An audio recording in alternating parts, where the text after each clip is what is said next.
Hello students, I am Ramara from SI International. We are doing economics of class 12th, dear students. We were on the topic national income and we are on the last thing, that is calculation of national income by product method. We can also say it as value added method. We have already done it, but then too I want to revise it. So the first thing which we are supposed to calculate is GDP at MP, and GDP at MP is calculated as value of output minus intermediate consumption. You know very well value of output is nothing more than sales plus change in stock, and intermediate consumption can also called as purchase of raw material. So the formula could also be like GDP at MP is equal to sales plus change in stock minus purchase of raw material. Change in stock can be calculated as closing stock minus opening stock. This is all about production method, and if you are supposed to calculate the national income, you know it very well. National income is considered as an NP at FC, and we have already calculated GDP at MP. So what are the possible steps? The possible steps are depreciation is subtracted, net is equal to gross minus debt, then national product and domestic product, NFIA is added, net factor income from abroad is added in domestic product to get national product, and factor cost is equal to market price minus net indirect taxes, and net indirect taxes can be calculated as indirect taxes minus subsidies. So what I wish is we revise this production method, and today we will be doing numericals on that. You have 5 seconds to copy it down, and then we will continue the first question of production method.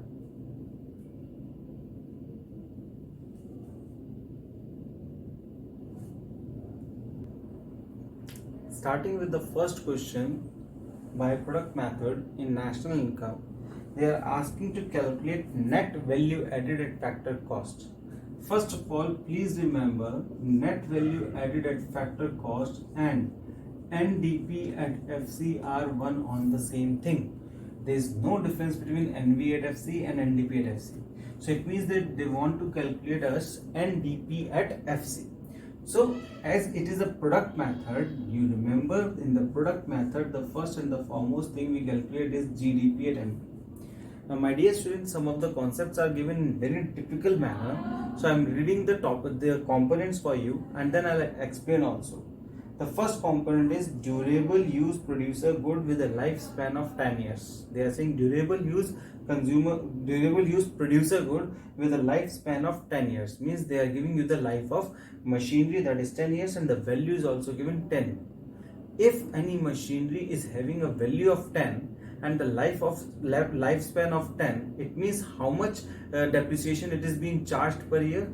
Definitely it is very simple. 10 is the lifespan and 10 is the value, so depreciation is equal to 1. So in your mind the first thing should be their dep equal to 1. Okay, for the GDP at MP, you know the formula: sales plus change in stock minus purchase of raw material. So still we don't need depreciation, just I wanted to explain the first component to you. Second component is single use producer good. If you remember, single use producer good means the purchase of raw material and the value of it is given 5. So purchase of raw material will be equal to 5. Next is sales. Sales is given 20. And the next concept is given unsold output produced during the year. I told you unsold output means change in stock. So unsold output produced during the year is equal to 2. So that makes it 22 minus 5 will be equal to 17. Till now we got GDP at MP. We have to move till NDP at FC. And when we move to NDP at FC, we have to calculate it from GDP at MP, and the first thing is minus dep, which we will use from there, and then it will be minus NIT. Fine, which is given taxes on production. Taxes on production means indirect taxes, and subsidies are not given. So GDP at MP was 17, depreciation we have calculated as 1, and indirect taxes is how much? 1. So we got 17 minus 2 as the answer is 15. So finally we got NDP at FC is 15. This is how we can calculate the concepts according to the product method. Thank you. Have a nice day.